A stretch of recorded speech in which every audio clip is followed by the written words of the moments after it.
Okay, here's a video on how to change the knock sensors on a GM or Chevy 5.3 liter motor. This is a 2008 Chevy Tahoe.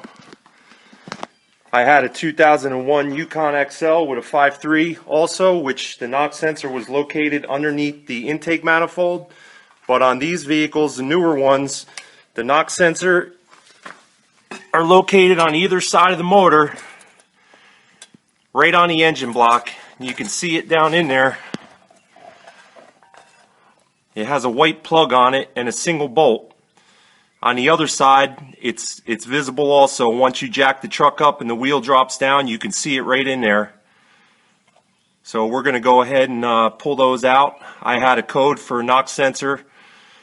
I'm not sure what the code was right now. Let me go check this out.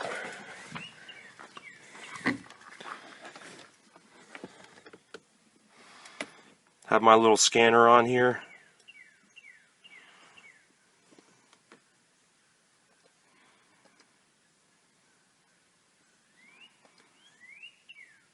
Taking a little bit of time. It's a P0332, and it's a knock sensor, second circuit, low input, bank 2. But I got both of them, so I'm going to change them both. I figure one went, the other one's going to go too. I got two codes. Alright, so I'm going to go ahead and do this. Alright, what I'm using to do this job is every extension I had in my toolbox and a 13mm socket. And reason being is that thing's in there pretty far, and you have the strut tower and everything in the way, so you really need a couple extensions to get down in there. And I have a little Milwaukee electric ratchet which helps out, so we'll get it down in there.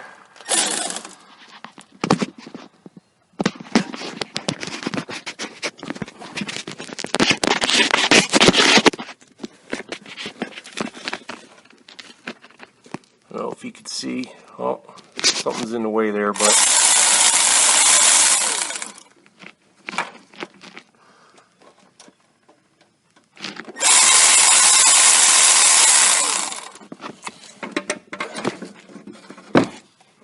all right. I don't know if you can see, but it dropped down. I'm gonna try to reach in there and grab it.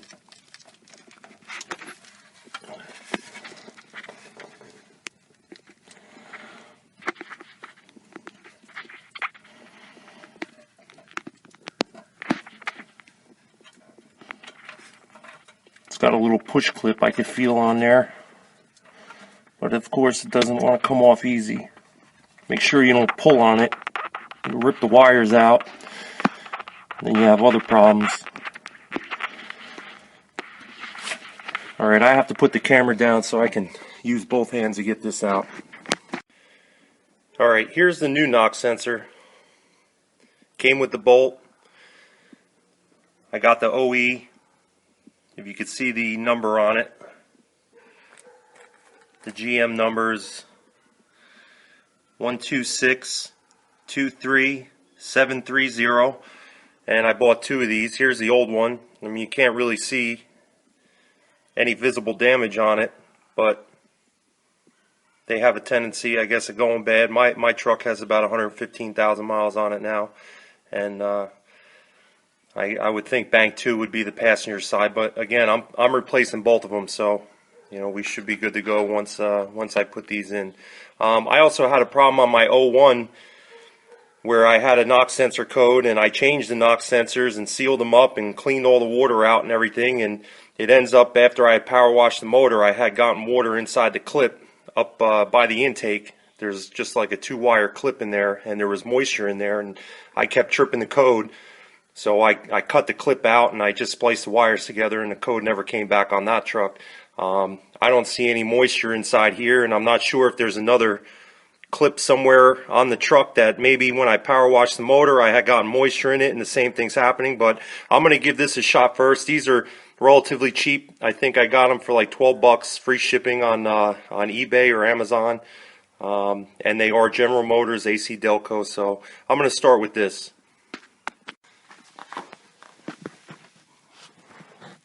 Alright, there's the driver's side that I just installed.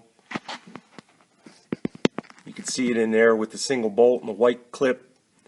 Make sure I had to reach in there and with both hands so I couldn't hold the camera, but make sure that when you're putting a new one in, that clip, you hear a little click. And I had long enough arms where I was able to reach in there without taking the tire off and get that bolt started into the block. But it's pretty foreign. If you got short arms, you're probably going to have to take the wheel off in order to do this easier. But again, I was able to do it with the tire on.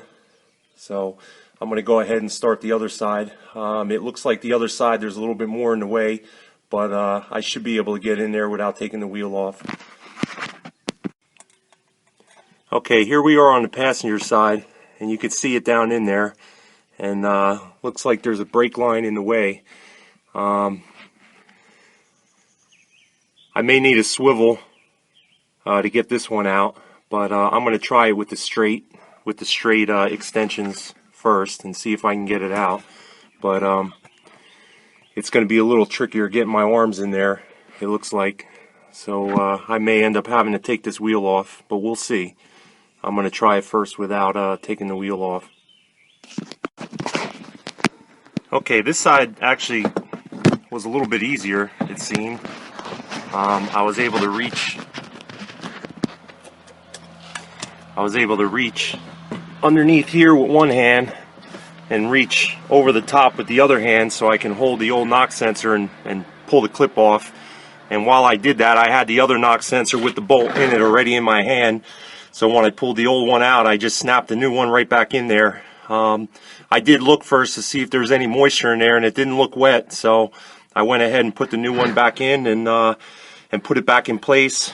And the ratchet, the best position was to go right through this loop in the brake line, and you got a pretty direct shot right to it. But again, I used a lot of extensions, and this thing is probably,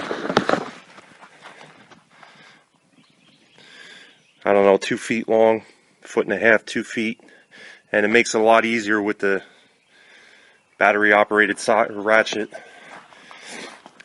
so you don't have to turn in there. And the bolt actually came right out with just the power of the tool itself. I didn't even have to crank it, so they're not in there super tight. But that's pretty much it. The job is done, both sides.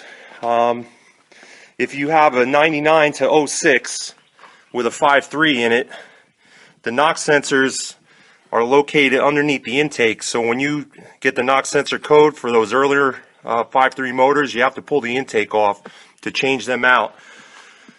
And I don't know if this helps anybody, but I used to power wash my motor, and on my old 5.3 there's a clip right underneath the panel on this side. There's a little 2-wire clip that runs up along here, and while I was power washing it, I must have got some water in there, and I changed my knock sensors out and put it all back together, and sure enough the light came back on. And it ultimately was because I had gotten water in that clip. And even though I changed the knock sensors, the light just kept coming back on for that same knock sensor code. Sometimes it would be a couple days it would come back on, sometimes a week, sometimes a month. But it really drove me crazy. And I eventually figured it out, and I hardwired that clip. I just pulled the clip out and I spliced the wires together, and I never had the problem after that. But that was on my 2001 Yukon XL. This motor is set up a little different. The knock sensors are actually located under the exhaust manifolds, and you can access them pretty easy by jacking the front of the truck up and going through the wheel wells. You pretty much see them right there.